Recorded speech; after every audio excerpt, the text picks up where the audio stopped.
This is TJ Saemen Photography. In today's video, I'm going to show y'all how I post-process my surf images in Adobe Camera RAW.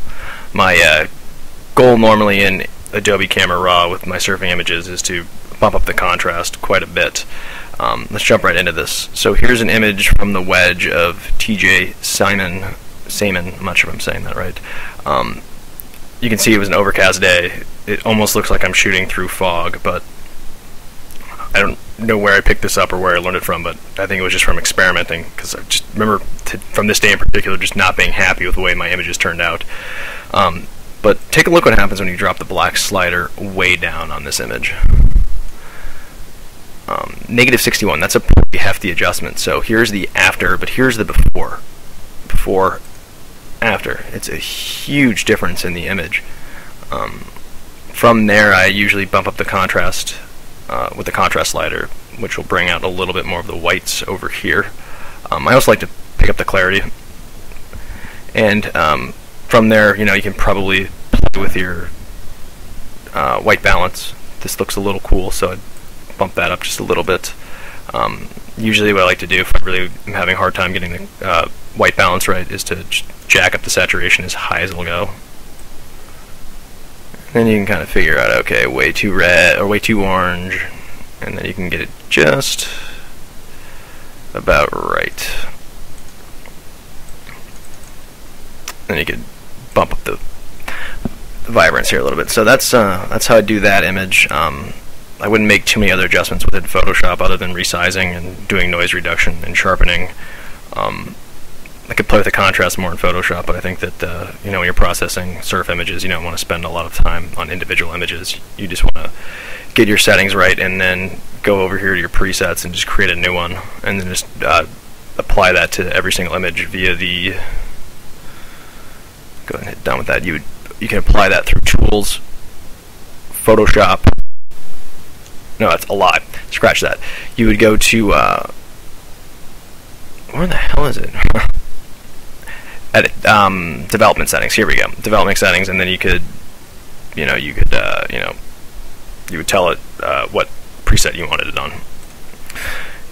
So to the next image, that first one, just so you just some background, that was taken with my Sony A700 with the old Minolta 200mm 2.8 prime lens that I sold when I upgraded to full frame.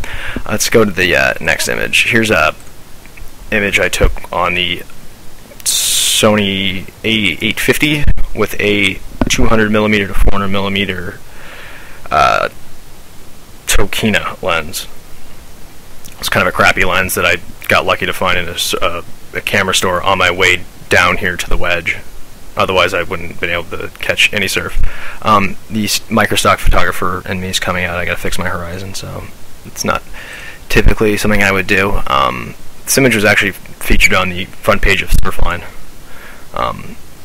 It was just a crazy wave, and he just caught a ton of air, and it's really dramatic.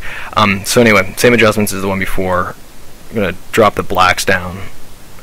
This lens didn't need quite as much adjustment because there's just the lighting was really good that day. Newport Beach at the wedge, it faces south-southeast, so the sun is almost setting like into the waves with this really nice light. I'm actually going to bump up the exposure just a little bit because I want to bring out the the nastiness of this wedge monster. So then again, I like to get a contrast. I always like to play around with the before and the after. After definitely looks better. Clarity. I think the white balance is just about right. So there's that one. It's basically just use that black slider. Same camera settings or setup as the image before. These dust spots up here, gross. Horizon screwed up again. My neurosis has got to fix that. This is Rich Sprout in a sea kayak. I really didn't think he was going to make it over this wave, which probably would have ended up in fatalities to one of these guys, because I didn't really want to think about it. He makes it over the wave with a little bit of time to spare. He took a lot of heat in the forums and surf community in Southern California just because it seemed like an unnecessary risk. So here again, we're going to drop the blacks down. Not quite as much as on the Minolta lens, but before and the after, clearly it looks better. Again, I'm going to bump up the exposure just a little bit. Again, tweak the contrast, bump the clarity, bump the vibrance. This is the color balance is the white balance is a little too cold, but it's really not the tutorial or the point I was trying to make. I'm just really trying to show the effect of the black slider, really. So we're done with that one. And here's our last one. It's a JPEG, not a RAW. This is with the Sony A55 and the Tokina 300mm f4.5. Surface Balaram Stack, I think. I haven't had that confirmed, but nobody seems to provide enough evidence for me to buy into the denial of it. Where in the world is the black slider? I guess I adjusted this in an older version, and now ACR remembers where it was before. So that is the... There's no way it came out of the camera like that, but JPEGs, I'm not sure how the camera would have done it, but again, like, you bump the black slider way up, and all of a sudden, you get, like, instant clarity from before to the after. It's just a huge adjustment. I'm not going to bore you anymore, so that is that. Thanks for checking it out, and get out there and play with your black slider if you're not happy with the contrast in your surf images that you took with your telephoto lens. This is TJ Saemen Photography.